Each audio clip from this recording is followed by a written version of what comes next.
पंचदशी ग्रंथ में कूटस्थ दीप प्रकरण और इस कूटस्थ दीप प्रकरण में आज श्लोक संख्या है 41 इस श्लोक की अवतरणिका को देखिए। ननु जीवापेतम वाव किल इदम म्रियते न जीवः म्रियते। छांदोग्य उपनिषद की श्रुति है 6:11-3 इति श्रुत्या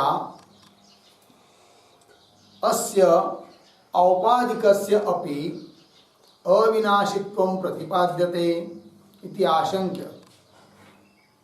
शंका हुई ननु से लेकर आशंक्य तक। पूर्व पक्षी कह रहा है सिद्धांतियों को कि जैसे आपने कहा कि चिदाभास और कूटस्थ अलग अलग है, उनमें जो चिदाभास है वो विनाशी है और कूटस्थ अविनाशी है, बराबर।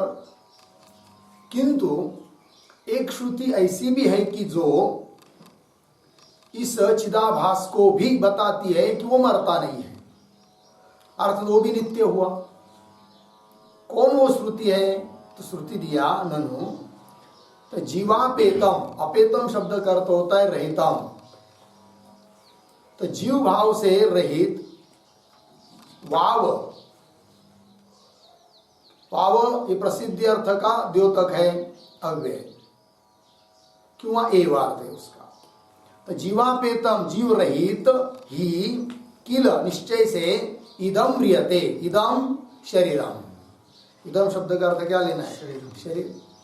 तो जीव रहित ही यह शरीर मरता है।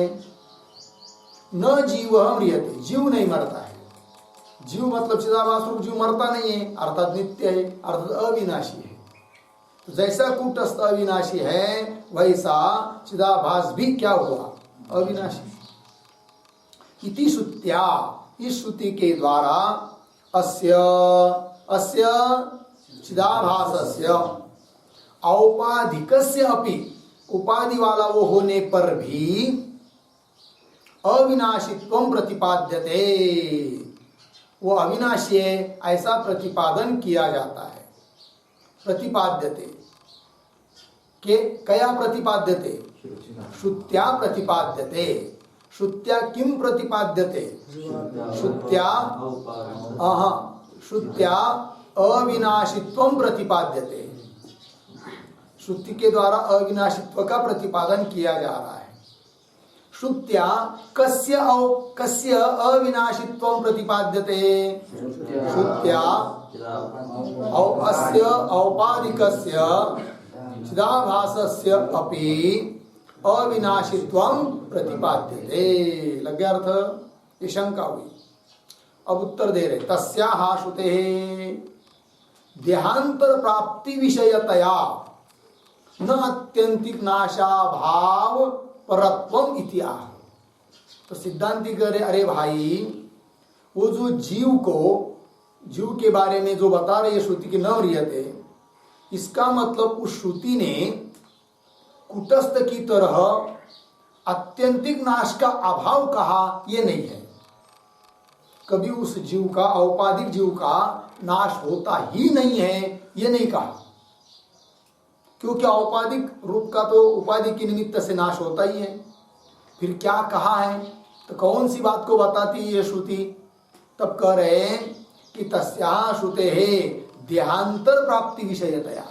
देहांतर प्राप्ति यह विषय उस श्रुति का, अर्थात वह श्रुति इस बात को कहना चाह रही है कि ये वर्तमान जो शरीर, स्थूल वगैरह शरीर, ये तो यहाँ पर मरता है, किंतु उसके अंदर जो उसके साथ तादात्म्य किया हुआ चिदाभास रूप जीव, वह तो अपने कर्म के अनुसार अन्य योनि को प्राप्त होता है, इसलिए मरता नहीं, ये कहा है। इसका मतलब कूटस्थ की तरह आत्यंतिक विनाशित्व का अभाव उसमें है, ये कहने का अभिप्राय श्रुति का नहीं है। ठीक है, देखिए तस्याः श्रुतेः देहांतर प्राप्ति विषयतया, अन्य देह की प्राप्ति उस जीव को होती है, इस बताने के लिए वो श्रुति प्रवृत्त हुई है। न फिर क्या बताने के लिए प्रवृत्त नहीं हुई है, तब कह रहे न अत्यंतिक नाशाभाव, अत्यंतिक नाशाभाव परत्वम न। जैसे ब्रह्म अत्यंतिक नाशाभाव है, मतलब कभी भी उसका नाश नहीं होता है, अत्यंतिक नाश का अभाव अर्थात नाश नहीं होता है। ऐसा उस औपाधिक जीव के बारे में भी श्रुति कर रही है, ये उसका अभिप्राय नहीं है। ये बात तो श्लोक को पढ़ेंगे। जीवापेतम वावकील, जीवापेतम वावकील, शरीरं म्रियते न सह, शरीरं म्रियते न सह, इत्यत्र न विमोक्षोऽर्थः, इत्यत्र न विमोक्षोऽर्थः, किन्तु लोकान्तरे गतिः, किन्तु लोकान्तरे गतिः। जीवापेतं वावकील, शरीरं म्रियते न सह, इत्यत्र न विमोक्षोऽर्थः, किन्तु लोकान्तरे गतिः। जीवापेतं वावकील, शरीरं म्रियते न सह, इत्यत्र न विमोक्षः अर्थः, किन्तु लोकान्तरे गतिः। अन्वय। जीवापेतम वाव शरीरं किल म्रियते सह न, इत्यत्र विमोक्षः अर्थः न,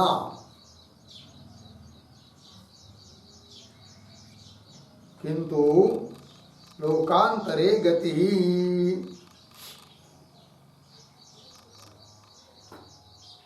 ठीक है, अर्थ को देखिए भाई। जीवापेतम वाव किल, ये श्रुति का उल्लेख हुआ है इतने शब्दों से, जो कि ऊपर अवतरणिका के रूप में श्रुति दी है। तो जीवापेतम वाव, वाव ये अर्थ में, तो जीव से अपेत मतलब रहित, जीव से रहित ही यह शरीर किल म्रियते मरता है। सह न, सह चिदाभास न, चिदाभास नहीं मरता है। इत्यत्र इस श्रुति में क्या विमोक्ष अर्थः न है कि नहीं? इस श्रुति का अर्थ विमोक्ष रूप अर्थ नहीं है, मतलब कभी भी उसका नाश नहीं होता है, ऐसा अर्थ नहीं है। किंतु फिर क्या अर्थ है? लोकांतरे गति, अन्य लोकांतर की उस जीव को प्राप्ति होती है, यह उस श्रुति का क्या है? अर्थ है। ये कह रहे टीका। जीवापेतमिति, जीवापेतम प्रतीक है, उसका अर्थ कर रहे जीव रहितम। जीवेन त्यक्तम इति यावत, जीवापेतम का और अर्थ कर दिया जीवेन त्यक्तम, जीव के द्वारा त्यागा गया यह शरीर, ये मरता है जीव ने। वाव, वाव का अर्थ कर रहे एव, जीव न म्रियते इत्यर्थः। अंतिम में आता ना न सह, न सह मतलब जीव न म्रियते, ये उसका अर्थ है। ठीक है, आगे चलिए। आगे के श्लोक की अवतरणिका। ननु जीवस्य विनाशित्वे अहम ब्रह्मास्मि इति अविनाशी ब्रह्म तादात्म्य ज्ञानम न घटते इति शंकते। श्लोक के माध्यम से पूर्व पक्षी शंका कर रहा है। क्या शंका कर रहा है? तो अवतरणिका में बता रहे कि ननु जीवस्य विनाशित्वे, अभी तक क्या बताया? चिदाभास रूप जो जीव वो कैसा है? विनाशी है। और कूटस्थों को बताया था अनुच्छित्ति धर्म, अविनाशी बताया था, अविनाशी व अरे अयम आत्मा अनुच्छित्ति धर्म, ये बताया था। तब इस पर पूर्व पक्षी कह रहा है कि जीव यदि विनाशी है तो अहम ब्रह्मास्मि इति, इस महावाक्य में इति अविनाशी ब्रह्म तादात्म्य ज्ञानम। ब्रह्म कैसा है? अविनाशी। और जीव कैसा है? विनाशी, नाशवान। तो अविनाशी ब्रह्म के साथ जीव का तादात्म्य, तादात्म्य ज्ञान, तादात्म्य मतलब अभेद ज्ञान न घटते। तो जीव का ब्रह्म के साथ अभेद कैसा होगा? क्योंकि ब्रह्म अविनाशी, जीव विनाशी, विरुद्ध धर्म वाले हो गए। तो यदि जीव विनाशी नाश वाला है तो उसका ब्रह्म के साथ तादात्म्य, अभेद, अभेद रूप संबंध। अभेद म्हणजे मतलब तादात्म्य। अभेद का मतलब क्या है? तादात्म्य। कैसा होगा? एक रूप कैसे बनेंगे? जबकि श्रुति बता रही है, वेद के महावाक्य बताते हैं क्या? ब्रह्म अहम ब्रह्मास्मि, तत्त्वमसि, इन वाक्यों के द्वारा तो अभेद बताया है। जबकि अभेद हो नहीं पाएगा क्योंकि एक अविनाशी है, एक विनाशी है। वही ननो जीवस्य विनाशित्वे अहम ब्रह्मास्मि इति, इस वाक्यों के द्वारा कहा हुआ जो तादात्म्य है, अभेदता, वो घटित होगी नहीं, ये कह रहा है पूर्व पक्षी। इति अविनाशी ब्रह्म तादात्म्य ज्ञानम न घटते इति शंकते। ऐसी शंका ले रहा है, शंका कर रहा है पूर्व पक्षी। नाहं ब्रह्मेति बुद्धेत, नाहं ब्रह्मेति बुद्धेत, स विनाशीति चेन्नत, स विनाशीति चेन्नत, सामानाधिकरण्यस्य सामानाधिकरण्यस्य बाधायाम् अपि संभवात्, बाधायामपि संभवात्। नाहं ब्रह्मेति बुद्धेत, स विनाशीति चेन्नत, सामानाधिकरण्यस्य बाधायामपि संभवात्। न अहम ब्रह्म इति बुद्धेत सह विनाशी इति चेत न तत्, सामानाधिकरण्यस्य बाधायाम अपि संभवात्। अन्वय विनाशी सह, विनाशी सह अहम ब्रह्म इति, अहम ब्रह्म इति न बुद्धेत, न बुद्धेत इति चेत तत् न, तत् न।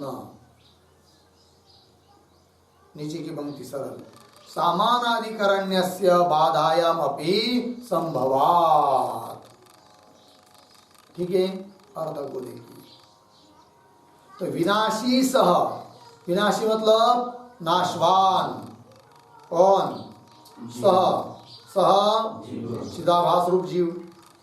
तो विनाशी सह, ऐसा नाश स्वरूप वो जीव अपने को अहम ब्रह्म इति कथक, अहम ब्रह्म इति न बुद्धेत, मैं ब्रह्म हूँ, ऐसा उसको ज्ञान नहीं हो पाएगा। कौन बोल रहा है? पूर्व पक्षी। क्यों उस जीव को अहम ब्रह्म ये ज्ञान नहीं हो पाएगा ऐसा बोल रहा है पूर्व पक्षी? क्यों? कि जीव विनाशी है और ब्रह्म अविनाशी है। तो सविनाशी अहम ब्रह्म इति न बुद्धेत, उसको ज्ञान नहीं हो पाएगा। लेकिन इति चेत, ऐसी शंका यदि पूर्व पक्षी करता है तो तत् न, वो उसका शंका करना ठीक नहीं है। अर्थात जीव विनाशी होने पर भी उसको अहम ब्रह्म ये ज्ञान हो जाएगा। बोलेंगे कैसे हो जाएगा, क्या प्रक्रिया उसकी? फिर तो बता रहे सामानाधिकरण्यस्य बाधायाम अपि संभवात्। तो सामानाधिकरण्य जो है वो बाद में भी होता है। अर्थात दो प्रकार का सामानाधिकरण्य हुआ, मुख्य सामानाधिकरण्य, बाद सामानाधिकरण्य। तो बाद सामानाधिकरण्य जो है ना वो बाद में भी होता है। अतः जीव का ब्रह्म के साथ अभेद निश्चय होने में कोई दिक्कत नहीं है, क्योंकि वह जीव बाद करके अपने स्वरूप का बाद करके अपने को अभेद अभिन्न समझेगा। किसके साथ? ब्रह्म के साथ। इसलिए भले एक विनाशी लग रहा है एक अविनाशी लग रहा है तो भी दोनों का अभेद रूप तादात्म्य होने में कोई दिक्कत नहीं है, ये कह रहे हैं। ठीक है। तो सामानाधिकरण्य, तो समान अधिकरण क्या होता है जी? तो देखो भाई, तो समान अधिकरण एक शब्द है, समान अधिकरण, और फिर वो दूसरा शब्द है समान अधिकरण। तो समान अधिकरण मतलब क्या? जहां पर दो पदों का किंवा दो धर्मों का अर्थात दो वस्तुओं का एक अधिकरण होता है, तब उसको बोलते हैं उन दो वस्तु को, वे दोनों वस्तु कैसी समान अधिकरण है, और उनका जो आपस में संबंध होता है वह समानाधिकरण्य संबंध होता है, अर्थात दोनों का अधिकरण एक वाले, ऐसे वो दो पदार्थ हैं, ऐसा उसका अर्थ होता है। तो कैसा? तो थोड़ा समझिए। तो पदों का एक समानाधिकरण्य होता है। समझ लीजिए दो पद है और दोनों पद पर्याय रूप नहीं है, अपर्याय रूप है। तो अपर्याय रूप ऐसे जो दो पद, और वो दो पद यदि समान विभक्ति में हो तो उन दोनों को कहा जाता है क्या? समानाधिकरण है, ठीक है ना। किंतु वो दोनों पद ऐसे होने पर भी ये कई अर्थ में प्रवृत्त होते हैं। क्या क्या बताया? सबसे पहली बात क्या? वो दोनों पद अपर्याय रूप होने चाहिए, मतलब दोनों पर्याय नहीं होने चाहिए। एक बात हुई। जैसे घट कलश, ये पर्याय रूप शब्द है, ऐसे नहीं, अपर्याय रूप शब्द हो, समान विभक्ति में हो, मतलब एक ही विभक्ति में हो, और दोनों की प्रवृत्ति एक अर्थ में हो रही हो, ऐसे जो दो पद होते हैं उनका भी समानाधिकरण होता है। एक बात। दूसरा, जहां पर दो पदार्थ है या दो धर्म है और दोनों का अधिकरण एक है, उनको भी, उन दो धर्मों को भी या दो पदार्थों को भी बोला जाता है कि समानाधिकरण है। जैसे एक ही चटाई पर घट भी रखा है कि नहीं, और पट भी रखा है, या कोई दूसरी चीज पेन आदि रखा है, तो घट और पेन ये दोनों भी एक ही अधिकरण में चटाई पर है, तो दोनों कैसे हुए? समानाधिकरण हुए, ठीक है। और उन दोनों का जो संबंध होगा वो होता है क्या? समानाधिकरण रूप संबंध, मतलब एक अधिकारवानपना, एक अधिकरणवानपना, एक अधिकरण वाले है दोनों, ये उसका अर्थ होता है समानाधिकरण, ठीक है। और जहां पर परस्पर अभिन्न दो पदार्थ होते हैं उनका भी अभिन्न रूप समानाधिकरण्य होता है, ठीक है। तो जैसे उदाहरण तो समझ लीजिए, पहले जो बताया दोनों पदों का, तो सोयम देवदत्त स अयम, दो पदों का समानाधिकरण्य है, ये उसका उदाहरण है। और घटपट एक ही चटाई पर रखे, उन दोनों का समानाधिकरण्य होता है, ठीक। और समझ लीजिए दो पदार्थ का परस्पर अभिन्न है कि नहीं, ऐसे जो दो पदों का परस्पर अभेद रूप संबंध वो भी समानाधिकरण है। जैसे घटाकाश और महाकाश है कि नहीं, तो घटाकाश एक पदार्थ है, महाकाश एक पदार्थ है, और दोनों का परस्पर में अभेद है, तो उनका भी दोनों का क्या है? समानाधिकरण है।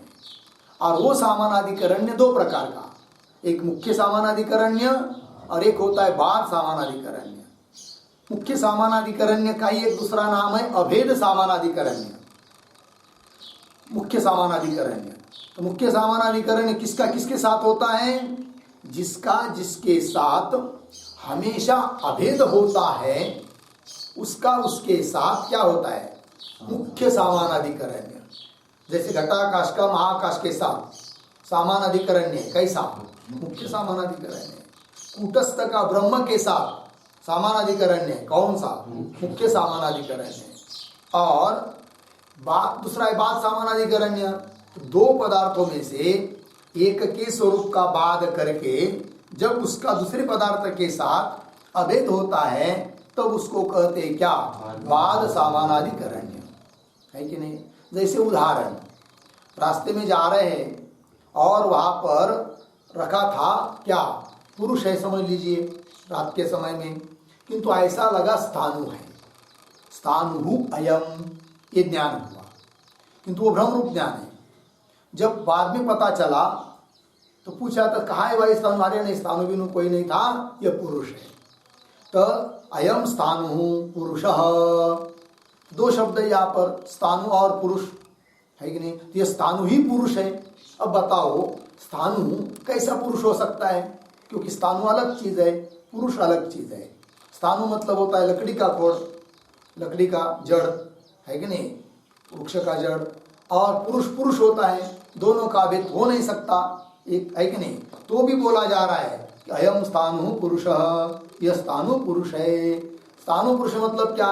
पहले ऐसा लगा कि स्थाणु ही है, बाद में बैटरी चमकैया पास में गए, पता चला कि पुरुष है। तब पूछा तो स्थाणु का है, अरे स्थाणु नहीं, ये स्थाणु जो बोला था ना ये पुरुष ही है। तो यहाँ पर स्थाणु का अपना स्थाणुत्व रूप जो धर्म है उसका बाद करके स्थाणु का पुरुष के साथ क्या हुआ? अभेद हुआ। इसको बोलते हैं बात सामानाधिकरण। लगा अर्थ? क्यों? दूसरा उदाहरण, प्रतिबिंब और बिंब, प्रतिबिंब का बिंब के साथ अभेद है, किंतु कैसे? तो प्रतिबिंब में जो प्रतिबिंबत्व धर्म दिखाई दे रहा है उसका बाद करके प्रतिबिंब का जो मूल स्वरूप बिंब वो तत्स्वरूप है। ये भी प्रतिबिंब का बिंब के साथ जो अभेद हुआ वो भी कैसा हुआ? बात सामानाधिकरण्य से होता है। उसी प्रकार चिदाभास रूप जीव का भी ब्रह्म के साथ अभेद है। वो कैसा? मुख्य सामानाधिकरण्य न होने पर भी बाद सामानाधिकरण्य है।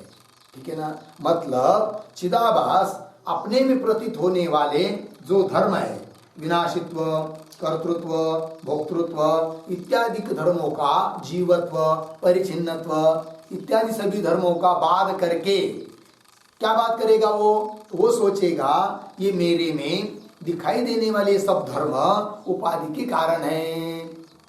जैसे दर्पण में पड़ा हुआ प्रतिबिंब, वो सोचेगा कि मैं जो दो जैसा दिखाई दे रहा है और मैं जो काला दिखाई दे रहा है, कुछ दाग दिखाई दे रहे हैं, ये और दर्पण स्थितत्व दिखाई दे रहा है, ये सब धर्म मिथ्या है, मेरा तो मूल स्वरूप मुख है, बिंब है। उसी प्रकार वह चिदाभास रूप जीव विचार करता है क्या? कि मेरे में परिचिन्नत्व, कर्तृत्व, भोक्तृत्व आदि जो भी संसार धर्म प्रतीत हो रहे हैं वे सब उपाधिकृत है। और उपाधि अविद्या उपाधि है, वो तो मिथ्या है। उस उपाधि और उपाधिकृत धर्मों का बाद करके अर्थात उनके बारे में मिथ्यात्व निश्चय करके वो निश्चय कर लेता है कि मेरा मूल स्वरूप कौन है? बिंब ही है, कूटस्थ ही है। तो कूटस्थ के साथ अभेद हो गया फिर। किंतु कैसा अभेद हुआ फिर? बात सामानाधिकरण्य से। प्रश्न क्या था पूर्व पक्षी का? यदि जीव विनाशी है तो उसको अहम ब्रह्म ये ज्ञान कैसा होगा? क्योंकि एक विनाशी है नहीं जीव, और परमात्मा ब्रह्म कैसा है? अविनाशी है। तो कैसा अभेद होगा?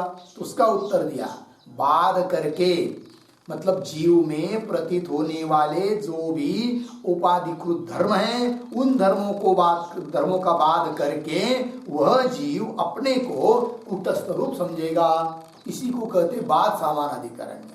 तो बाद सामानाधिकरण्य से अहम ब्रह्मास्मि यह ज्ञान जीव को हो जाने में कोई दिक्कत नहीं है, ये कहा। सामानाधिकरण्यस्य बाधायाम अपि संभवात्। लगी पंक्ति। अब चलिए आगे टीका। नामिति विनाशी सह जीव, विनाशी ऐसा वह जीव, ठीक है। अहम ब्रह्म इति ब्रह्म रूपेण आत्मानं न बुद्धेत। न बुद्धेत प्रतीक है, न बुद्धेत अर्थ कर रहे हैं न जानियात। क्यों भाई?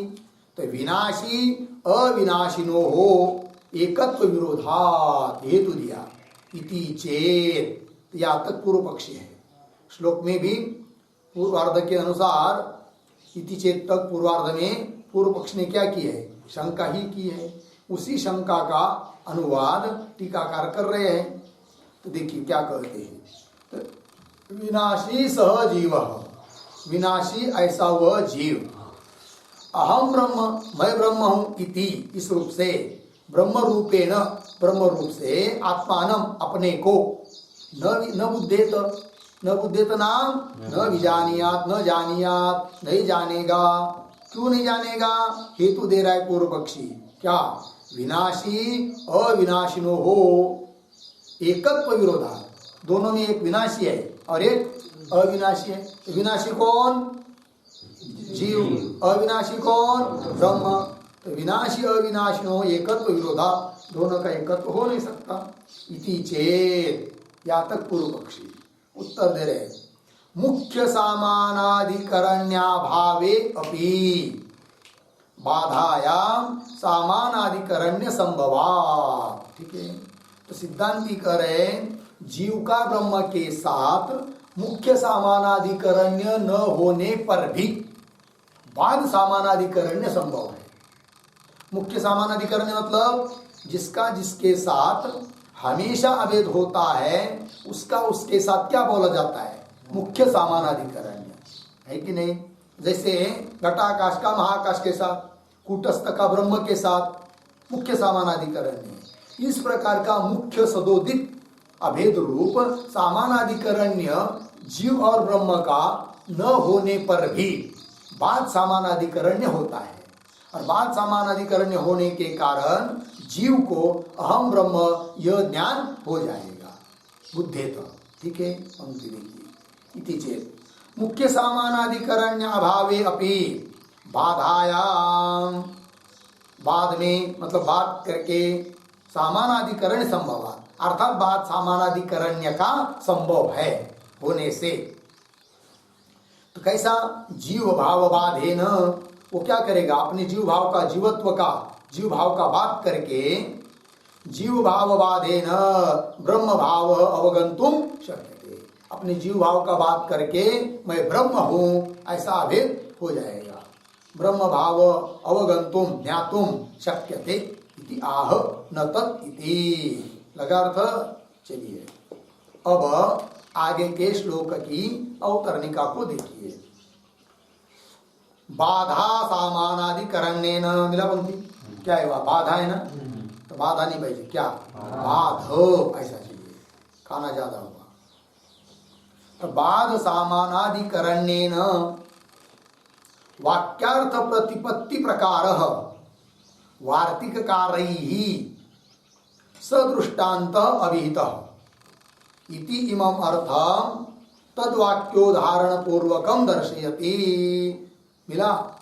अर्थ को देखिए, क्या कर रहे भाई कि बाद सामानाधिकरण्य, मतलब बाद सामानाधिकरण्य के करण्य से वाक्यार्थ प्रतिपत्ति प्रकार, प्रतिपत्ति कहते निश्चय को, वाक्य का निश्चय का, वाक्यार्थ प्रतिपत्ति, वाक्य के अर्थ का निश्चय हो जाता है। यह प्रकार है कि नहीं? वाक्य के अर्थ का निश्चय हो जाता है किससे? बाद सामानाधिकरण्य से। तो बाद सामानाधिकरण्य से भी वाक्य के अर्थ का निश्चय हो जाता है, और वो कैसा होता है? वो निश्चय का प्रकार वार्तिक कार। वार्तिक कार कौन है? सुरेश्वराचार्य जी महाराज। तो वार्तिक कार्य ही सदृष्टांत अभिहित, दृष्टांत पूर्वक उन्होंने बताया है। अभिहित इतीमम अर्थम, उसी अर्थ को तद वाक्योदाहरण पूर्वकम दर्शयति। तद वाक्योदाहरण, तद वार्तिक कार, वार्तिक कार का जो वाक्य है उस वाक्य को दे रहे हैं, उदाहरण पूर्वक उस वाक्य को दिखा रहे हैं।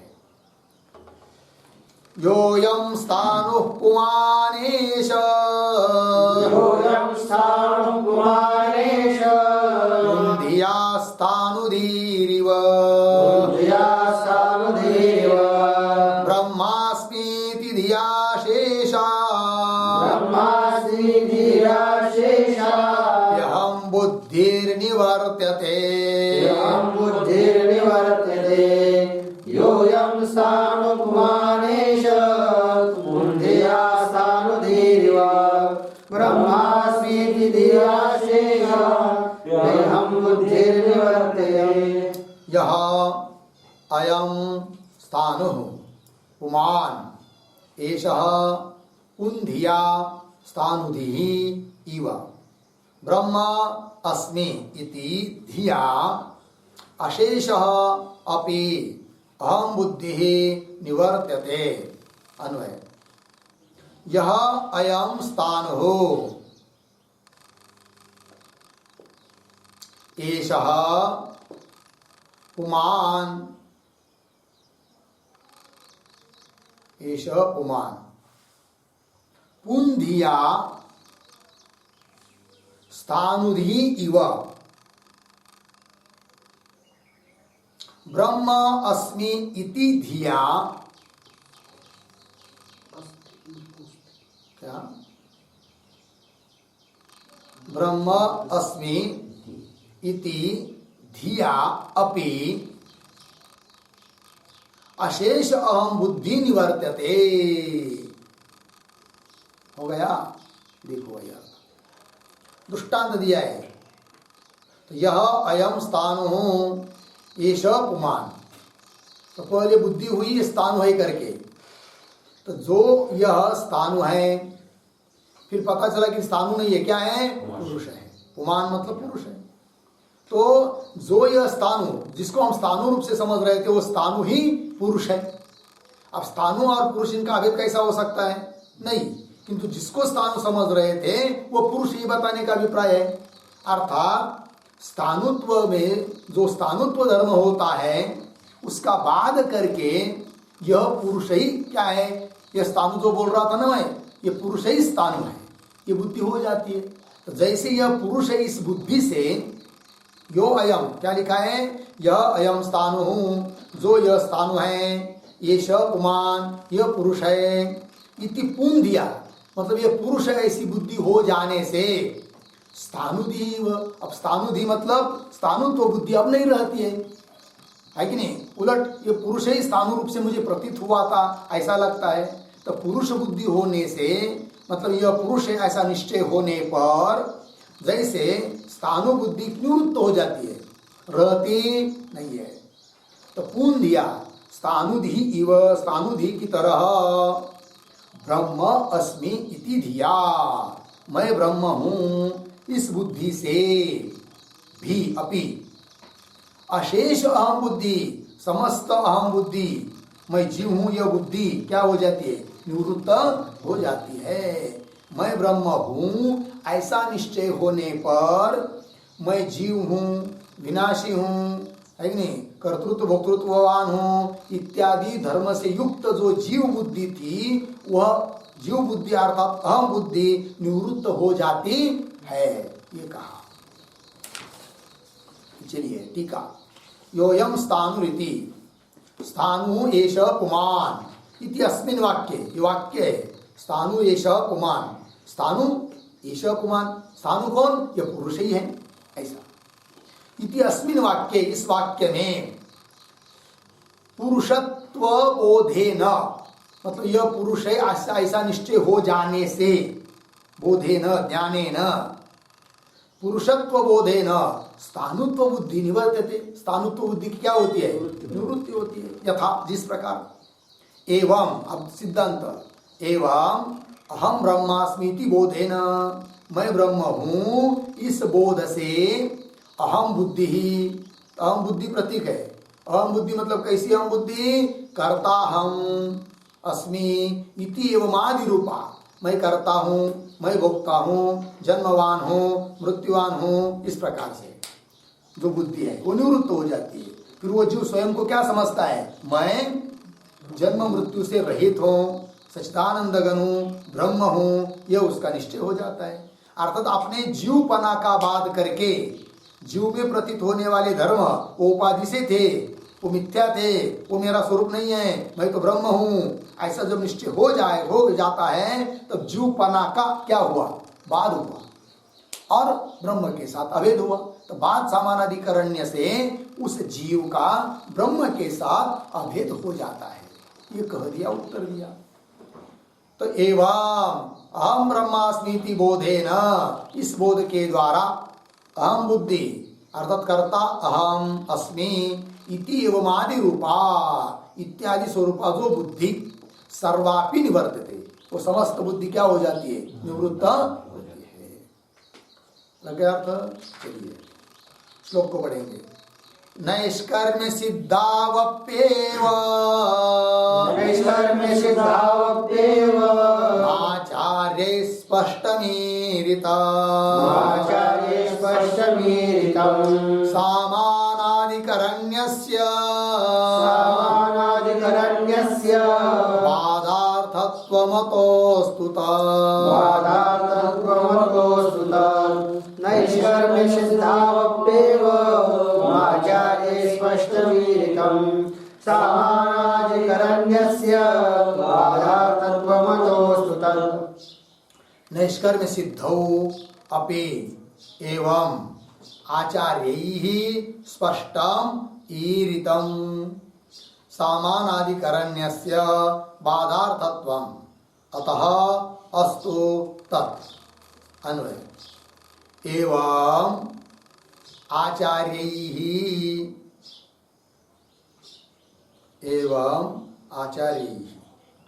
नैष्कर्म्य सिद्धौ अपि नैष्कर्म्य सिद्धौ अपि सामानाधिकरण्यस्य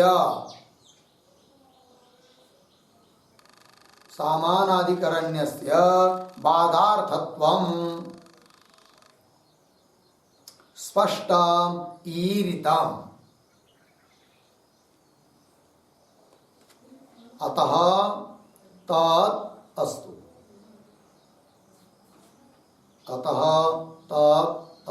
लग गया अर्थ? देखो भाई, एवं इस प्रकार से आचार्य सुरेश्वराचार्य आचार्य शब्द से कौन लेंगे? सुरेश्वराचार्य को लेना है, ठीक है। आचार्य नैष्कर्म्य सिद्धौ अपि, नैष्कर्म्य सिद्धि नाम का ग्रंथ है। उस ग्रंथ किसका है? वो सुरेश्वराचार्य जी का। आज उस सुरेश्वराचार्य जी ने वार्तिक भी लिखा है और उस नैष्कर्म्य सिद्धि ग्रंथ में भी बताया है बात सामानाधिकरण्य, ठीक है। तो आचार्य एवं आचार्य नैष्कर्म्य सिद्धौ अपि, नैष्कर्म्य सिद्धि नाम के ग्रंथ में भी सामानाधिकरण्यस्य बाधार्थत्व अर्थात बात सामानाधिकरण्यम स्पष्टम ईरितम कथितम, स्पष्ट रूप से बताया है बात सामानाधिकरण्य। जीव का ब्रह्म के साथ, चिदाभास रूप जीव का ब्रह्म के साथ जो अभेद होता है वह बात सामानाधिकरण्य से होता है। यह बात स्पष्ट रूप से बताई है नैष्कर्म्य सिद्धि में। ईरितम लग गया। अतः तत् अस्तु, इसलिए अब कह रहे अतः ऐसा होने से तत् अस्तु, तदस्तु मतलब वो बात सामानाधिकरण्य अब रहने दो, ठीक है, मान्य कर लेते हैं। उसके माध्यम से जीव का ब्रह्म के साथ अभेद हो जाएगा, ये मान्य कर लिया। अब टीका, नैष्कर्मेति एवं प्रतीक है। एवं का अर्थ कर रहे हैं उक्तेन प्रकारेण, अभी ऊपर के श्लोक में कहे हुए के अनुसार प्रकारेण आचार्य ही प्रतीक, उसका अर्थ कर रहे वार्तिककार ही, वार्तिककार सुरेश्वराचार्य, वार्तिककार ही नैष्कर्म्य सिद्धौ, नैष्कर्म्य सिद्धि नाम के ग्रंथ में सामानाधिकरण्यस्य बाधार्थत्वं स्पष्टम ईरितम इति, है कि नहीं। सामानाधिकरण्यस्य, सामानाधिकरण्य बाद अर्थ में भी होता है, जैसे मुख्य अर्थ में सामानाधिकरण्य होता है वैसा सामानाधिकरण्य मतलब अभेद रूपता वह बाद अर्थ में भी होती है। इस बात को स्पष्ट रूप से उन्होंने बताया है। सामानाधिकरण्यस्य बाधार्थत्वं स्पष्टम ईरितम कथितम इति। फलितम आह, तब ठीक है बोले, तो फलित क्या निकला, तात्पर्य क्या निकला? अतः अस्तु तत् इत्यादि पंक्ति से बता दिया। तो देखिए, अतः, अतः प्रतीक है, अतः का अर्थ कर रहे कारणात्, ऐसा होने से ब्रह्म अहम अस्मि इति वाक्य, मैं ब्रह्म हूँ, इस वाक्य में तत् अस्तु, तत् सामानाधिकरण्यस्य बाधार्थत्वम अस्तु इत्यर्थः, है कि नहीं। वह सामानाधिकरण्य बाधार्थ में भी होता है, ये जो तुमने कहा वो ठीक है, मान लेते हैं। अर्थात बाद सामानाधिकरण्य के माध्यम से जीव का ब्रह्म के साथ अभेद निश्चय हो जाएगा, ये कहा। चलिए अब आगे आगे के श्लोक की अवतरणिका। ननु एवं अपि श्रुतिषु बाधायां सामानाधिकरण्यं न क्वापि दृष्टम इति आशंक्य। पूर्व पक्षी शंका कर रहा है, ननु से लेकर आशंक्य तक। पूर्व पक्षी बोल रहा है कि ऊपर आपने बात सामानाधिकरण्य बताया, कोई बात नहीं, बहुत अच्छा, जीव का निश्चय हो जाएगा कि मैं ब्रह्म हूं करके, वो तो ठीक है। किंतु ऐसा होने पर भी, मतलब सुरेश्वराचार्य जी ने कहने पर भी कहा है वो ठीक है, किंतु उन्होंने तो कहा है बात ठीक है, किंतु इस प्रकार का बात सामानाधिकरण्य कोई श्रुति में दिखाई नहीं देता है, श्रुति में कोई प्रमाण दिखाई नहीं देता है, ऐसा बोल रहा है। अब कौन? पूर्व पक्षी। ननु एवं अपि मतलब सुरेश्वराचार्य जी ने बात सामानाधिकरण्य का निर्देश किया है, तो भी श्रुतियों में बाधायाम सामानाधिकरण्यम, बाद में भी सामानाधिकरण्य होता है, अभेद रूप अभेद निश्चय हो जाता है, बात करके भी बाद में भी इस प्रकार न क्वापि दृष्टम, क्वापि कुत्रापि न दृष्टम, ऐसा कहीं पर भी देखने को नहीं मिलता है। कौन बोल रहा है? पूर्व पक्षी। बाधायाम सामानाधिकरण्य न क्वापि दृष्टम इति आशंक्य, ये शंका करके उत्तर दे रहे सिद्धांती, सर्वं हि एतद् ब्रह्म इत्यत्र बाधायाम सामानाधिकरण्यम दृष्टम, अतः अत्रापि तत् भविष्यति इति सिद्धांति कह रहे कि श्रुति में भी बात सामानाधिकरण्य बताया है, वह भी देखने को मिलता है। कहाँ देखने को मिलता है, कौन सी श्रुति में देखने को मिल रहा है, तो बता रहे हैं क्या, सर्वम ही एतद् ब्रह्म, ये श्रुति है, ये सब कुछ ब्रह्म ही है। अब देखिए भाई, एतद् सर्वम, हाँ समस्त संसार, यह समस्त संसार ब्रह्म ही है, ये श्रुति बता रही है। अब कैसे ब्रह्म होगा? और ये प्रपंच ही ब्रह्म है, तो प्रपंच के सभी धर्म ब्रह्म में दिखने को लगेगी, क्या दिसून येतील, दिसायला पाहिजे, देखने को मिलेंगे। फिर क्या संसार में क्या है? दृश्यत्व है, जड़त्व है, विनाशित्व है, और इस जगत का, ब्रह्मांड का ब्रह्म के साथ यदि अभेद है कि नहीं, तो इस ब्रह्म के साथ अभेद है, तो ब्रह्म में भी वो सब धर्म दिखने चाहिए। दिखते हैं क्या? और श्रुति तो बता रही है क्या, कि सर्वम ही एतत् जगत ब्रह्म है। वो कैसे फिर? तो वहां पर भी अर्थ किया जाता है कि जगत ब्रह्म है का मतलब जगत में जो विनाशित्व दृश्यत्व आदि धर्म है वो छोड़ना है, और ऐसी जगत का ब्रह्म के साथ अभेद है, अर्थात ब्रह्म इस जगत का अधिष्ठान है, और अधिष्ठान से अतिरिक्त अध्यस्त पदार्थ नहीं होता है। इस रूप से इस जगत का ब्रह्म के साथ अभेद है। तो बाद करके है कि नहीं, जगत के धर्मों का उपाधिकृत प्रतीत होने वाली जगत के जो धर्म, उन धर्मों का बात करके, अर्थात उनके बारे में मिथ्यात्व निश्चय करके विचार किया, तो यह जगत ब्रह्म से अतिरिक्त ही नहीं है, ये उसका अर्थ है। जैसे सर्प का रज्जु के साथ क्या है? अभेद है, क्योंकि अधिष्ठान रज्जु है। लेकिन बोलेंगे अभेद है, तो कैसा अभेद होगा भाई? तो सर्प अभेद होगा तो रज्जु में भी फिर बाद में भी सर्पत्व धर्म दिखना चाहिए।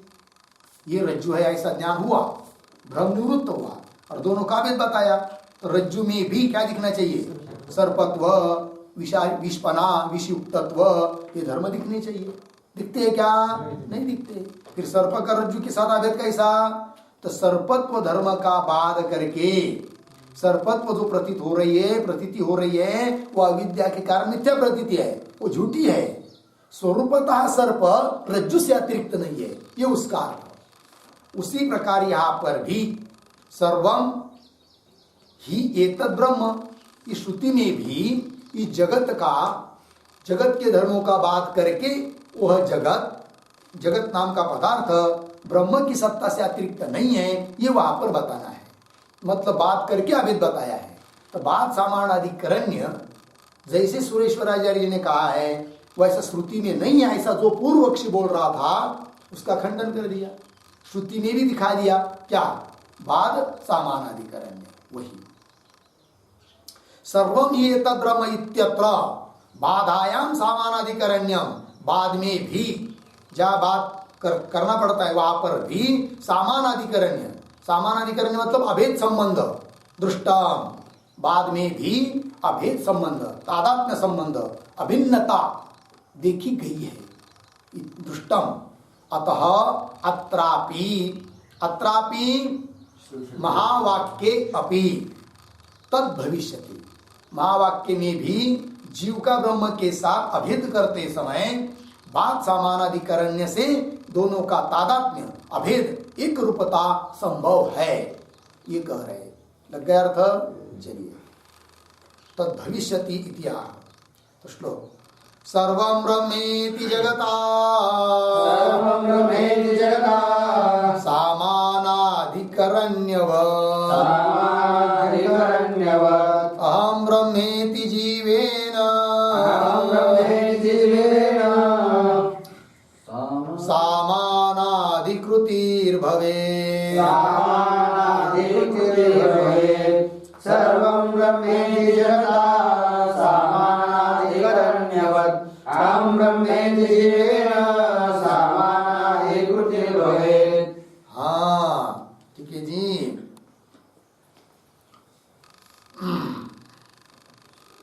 क्या लिखा है? सर्वम ब्रह्म इति जगता सामानाधिकरण्यवत्, अहम ब्रह्म इति जीवेन सामानाधिकृति भवेत्। अन्वय सरल है, अर्थ देखिए। सर्वम ब्रह्म, सर्वम ही एतद् ब्रह्म, सब कुछ ब्रह्म ही है। इति जगता, तृतीया जगत शब्द की, तो जगत के साथ ब्रह्म का सामानाधिकरण्यवत अभेद संबंध है, तादात्म्य है। तो बोले कि भाई फिर जगत का ब्रह्म के साथ अभेद संबंध है, तादात्म्य है, तो बात सामानाधिकरण्य क्यों मान रहे हो? मुख्य सामानाधिकरण्य मानो। तो क्या उत्तर? नहीं मान सकते। यदि जगत का ब्रह्म के साथ मुख्य सामानाधिकरण्य मानेंगे तो क्या होगा? जगत के धर्म ब्रह्म में प्रतीत होने लगेंगे। आने चाहिए, आते हैं क्या? नहीं। अतः मुख्य सामानाधिकरण्य नहीं है, फिर कौन सा है? बात सामानाधिकरण्य है। तो सर्वम ब्रह्म इति जगता, साथ जैसा ब्रह्म का सामानाधिकरण्य है उसकी तरह अहम ब्रह्म इति जीवेन, मैं ब्रह्म हूँ, इति इस प्रकार जीवेन मतलब जीव के साथ सामानाधिकृति, सामानाधिकरण्य भवेत्, ब्रह्म का अभेद हो जाता है। लग गया जी? जगत का ब्रह्म के साथ सामानाधिकरण्य मतलब जगत ही ब्रह्म है। क्यों? जगत का अभाव ही ब्रह्म है। जगत का अभाव ब्रह्म के अतिरिक्त नहीं है, क्योंकि कल्पित वस्तु का अभाव अधिष्ठान से अतिरिक्त नहीं होता है, ये उसका अर्थ है। तो मतलब जगत का, जगतत्व का बात करके उस जगत का ब्रह्म के साथ क्या है? अभेद। और वो कैसे? बात सामानाधिकरण्य से होगा। इतना चलिए, अब आगे के श्लोक के अवतरणी का। ननु तर्रे विवरणाचार्य ही बाद सामानाधिकरण्यम कुतः निराकृतम इति आशंक्य। पूर्व पक्षी शंका कर रहा है, ननु से लेकर आशंक्य तक। क्या? ननु तर्री, तर्री मतलब यदि बात सामानाधिकरण्य से जीव का ब्रह्म के साथ अभेद होता है, ऐसा श्रुति और वार्तिककार उनको उनका प्रमाण देकर आपने कहा, और ऐसी यदि बात है तो फिर वेदांत के ही एक आचार्य विवरणकार उन्होंने क्यों बात सामानाधिकरण्य का निराकरण किया है, निषेध किया है? वो क्यों? फिर ये प्रश्न, पंक्ति मिली। ननु तर्हि विवरणाचार्य ही, विवरणाचार्य कौन है? प्रकाशात्म मुनि, प्रकाशात्म श्रीचरण है कि नहीं? विवरण ग्रंथ के करते, अर्थात उनका वाद है बिंब प्रतिबिंबवाद, ठीक है ना? चलिए, पद्म पादाचार्य की पंचपादिका जो टीका है उसके ऊपर उन्होंने विवरण लिखा है। तो देखिए फिर, ननु तर्हि विवरणाचार्य ही, उस विवरणाचार्यों ने बात सामान अधिकरण्य है कि नहीं, कुतः निराकृतम, क्यों उसका निषेध किया, इति आशंके, शंका करके उत्तर दे रहे। तैहि अहम शब्देन कूटस्थस्य विवक्षितत्वात् इति आह, उत्तर दिया। तैहि विवरणाचार्य ही, विवरणाचार्य ने, विवरण ग्रंथ के करते जो आचार्य, उन्होंने अहम शब्देन कूटस्थ विवक्षितत्वात्, देखो भाई अहम ब्रह्मास्मि वाक्य है, तो अहम शब्द से यदि चिदाभास रूप जीव को लेते हैं तब मानना पड़ता है क्या, बात सामानाधिकरण है कि नहीं।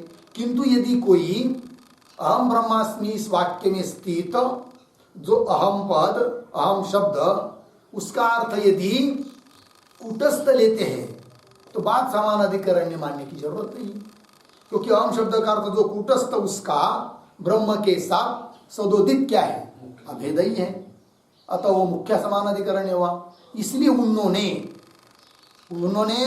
विवरण ग्रंथकार ने अहम शब्द के द्वारा उनके लिए उन्होंने विवक्षित अर्थ, अहम शब्द के द्वारा कहने योग्य अर्थ कौन बताया, उन्होंने कूटस्थ को बताया। अतः वह वाक्य में मुख्य सामानाधिकरण्य से अभेद हो जाता है, उनको बात सामानाधिकरण्य मानने की जरूरत नहीं है। अतः उन्होंने बात सामानाधिकरण्य का क्या किया, निषेध किया है, ये तात्पर्य। ननुतर्यान हो गए नहीं। तैहि अहम शब्देन, उन्होंने अहम शब्द से कूटस्थ से विवक्षितत्वात्, कूटस्थ की विवक्षा की है, इसलिए उनका क्या हो जाता है, क्या कहना कि मुख्य सामानाधिकरण, क्योंकि अहम शब्द का अर्थ यदि कूटस्थ है और कूटस्थ का ब्रह्म के साथ क्या है, मुख्य सामानाधिकरण है, उनको बात सामानाधिकरण मानने की जरूरत है नहीं है। अहम शब्द का अर्थ यदि चिदाभास रूप जीव को लेते हैं तब तो उस चिदाभास रूप जीव का ब्रह्म के साथ अभेद करने के लिए मानना पड़ता है क्या, बात सामानाधिकरण। लग गया अर्थ। चलिए श्लोक को पढ़ते हैं। सामानाधिकरण्यस्य बाधार्थत्वं निराकृतम् प्रयत्नतो विवरणे कूटस्थस्य विवक्षया सामानाधिकरण्यस्य बाधार्थत्वं निराकृतम् प्रयत्नतो विवरणे कूटस्थस्य विवक्षया। सामानाधिकरण्यस्य बाधार्थत्वं निराकृतं प्रयत्नतः विवरणे कूटस्थस्य विवक्षया। मिला अन्वय। विवरणे कूटस्थस्य विवक्षया,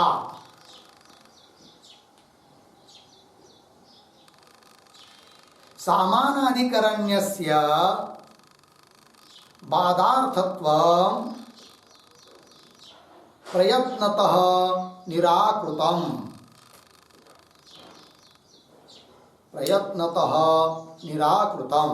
ठीक है, अर्थ को देखिए। विवरणे, विवरणे मतलब विवरण ग्रंथ में, ठीक है ना जी। प्रकाशात्म मुनि का, प्रकाशात्म श्री श्री प्रकाशात्म श्री चरण उस ग्रंथकर्ता का नाम है। तो उन्होंने विवरण ग्रंथ में अहम शब्द से क्या लिया, कूटस्थ। तो वही कह रहे विवरणे कूटस्थ से विवक्षया, कूटस्थ की विवक्षा करके, वक्तुम इच्छा विवक्षा तया विवक्षया, कूटस्थ को कहने की इच्छा है उनकी, किस शब्द से, अहम शब्द से। तो कूटस्थ से विवक्षया, ऐसी विवक्षा उनकी होने के कारण, तो सामानाधिकरण्य से बाधार्थत्व है कि नहीं। सामानाधिकरण्य जो है वह बाधार्थत्व मतलब बाद अर्थ में सामानाधिकरण्य होता है, ये उन्होंने नहीं माना।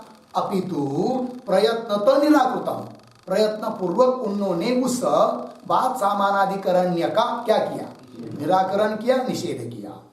लग गया अर्थ। क्यों, कूटस्थ की विवक्षा होने के कारण, क्योंकि कूटस्थ का ब्रह्म के साथ मुख्य सामानाधिकरण्य है, अतः बाद सामानाधिकरण्य उनको मानने की जरूरत है नहीं। चलिए अब आगे के श्लोक की अवतरणिका। कूटस्थत्व विवक्षया इति उत्तम अर्थम विवृणोति। ऊपर कहा ना अभी कूटस्थ की विवक्षा से, तो ये जो बात बताई ऊपर कूटस्थत्व विवक्षया इति उत्तम, इस पंक्ति के द्वारा कहा हुआ जो अर्थ है उसका स्पष्टीकरण कर रहे ग्रंथकार, विवृणोति विवरण कर रहे। शोधितस्त्वं पदार्थो यः कूटस्थो ब्रह्मरूपता तस्य वक्तुं विवरणे तथोक्तमितरत्र च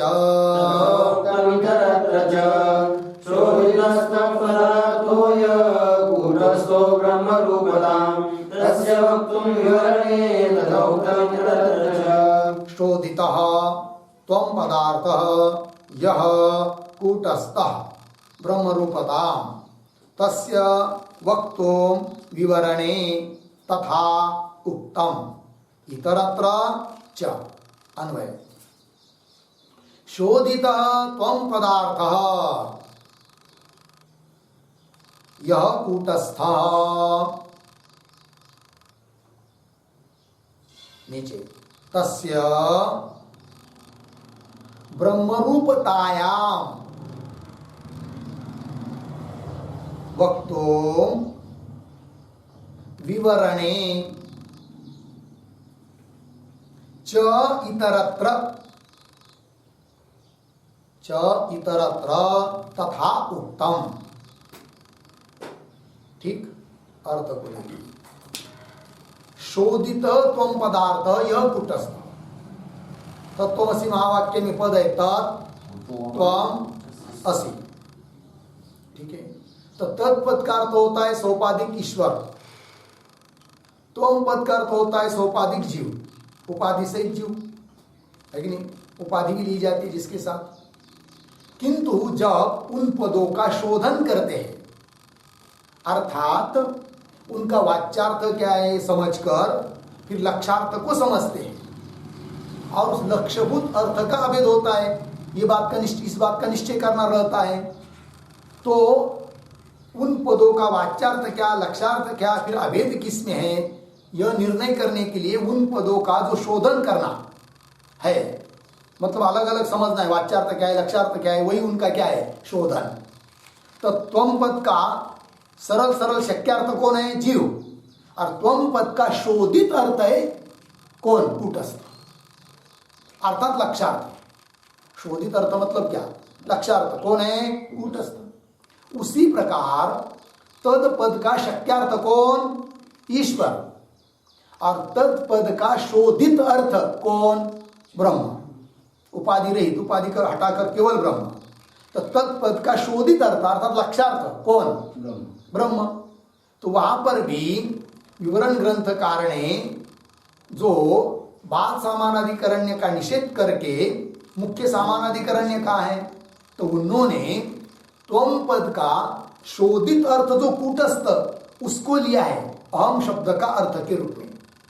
ठीक वही कह रहे, देखिए क्या, तो शोधितः त्वम पदार्थ यह कूटस्थ, शोधित जो त्वम पद का अर्थ कौन है, वो कूटस्थ है कि नहीं, अर्थात त्वम पद का लक्ष्यार्थ कौन हुआ, कूटस्थ। तस्य तस्य कूटस्थस्य ब्रह्म रूपताम वक्तुं, वो कूटस्थ ब्रह्म स्वरूप है ऐसा कहने के लिए विवरणे, विवरण ग्रंथ में च इतरत्र मतलब विवरण ग्रंथ का अनुसरण करने वाले अन्य ग्रंथों में भी तथा उत्तम मतलब बाद सामानाधिकरण्य का निषेध किया है और मुख्य सामानाधिकरण्य ही बताया है ये बात। टीका को देखिए, शोधित इति, शोधित शब्द का अर्थ कर रहे, शोधित नाम बुद्ध्या दिव्य विवेचित बुद्धि इत्यादि जो उपाधि है उनसे अलग किया हुआ अर्थ जो उसको कहते शोधित अर्थ। उसी को एक शब्द में कहते लक्षार्थ, ठीक है। तो शोधित बुद्ध्यादिभ्य विवेचित त्वम पद लक्ष्य दिया कि नहीं, त्वम पद का लक्षार्थ वही है शोधित अर्थ लक्ष्य। यह कूटस्थ, जो कूटस्थ वक्षमान लक्षण, जिस कूटस्थ का लक्षण हम आगे करने वाले हैं, तस्य तस्य कूटस्थस्य ब्रह्म रूपताम प्रतीक है, उसका अर्थ कर रहे हैं सत्यादि लक्षण ब्रह्म रूपताम, सत्स्वरूप चित स्वरूप आनंद स्वरूप जो ब्रह्म है उस ब्रह्म रूपताम वो कूटस्थ ब्रह्म रूप ही है। इस बात को कहने के लिए वक्तुम विवरणादिषु, विवरण इत्यादि ग्रंथों में बाद सामानाधिकरण्य निराकरण पूर्वकम मुख्य सामानाधिकरण्य मुक्तम इत्यर्थ। उन लोगों ने बाद सामानाधिकरण्य का निराकरण करते हुए मुख्य सामानाधिकरण्य को ही बताया है, क्योंकि उनको जरूरत ही नहीं है बाद सामानाधिकरण्य की। जो लोग अहम शब्द का अर्थ चिदाभास रूप जीव को लेते उनको तो बाद सामानाधिकरण्य की जरूरत है। लग गया अर्थ? चलिए हो गया इतना जी। तो क्या प्रश्न था कि अहम ब्रह्म इस प्रकार का बोध विनाशी ऐसे चिदाभास रूप जीव को कैसा होगा, क्योंकि ब्रह्म अविनाशी है और जीव तो विनाशी है, तो अहम ब्रह्म ये बोध कैसा होगा। तो उत्तर दिया बाद सामानाधिकरण्य के माध्यम से उस जीव को भी अहम ब्रह्मास्मि बोध हो जाता है। इस बात का निर्णय हुआ, ठीक है। अब आगे का विचार हम लोग करते हैं। ओम पूर्णमदः पूर्णमिदं पूर्णात् पूर्णमुदच्यते पूर्णस्य पूर्णमादाय पूर्णमेवावशिष्यते। ओम शांति शांति शांति।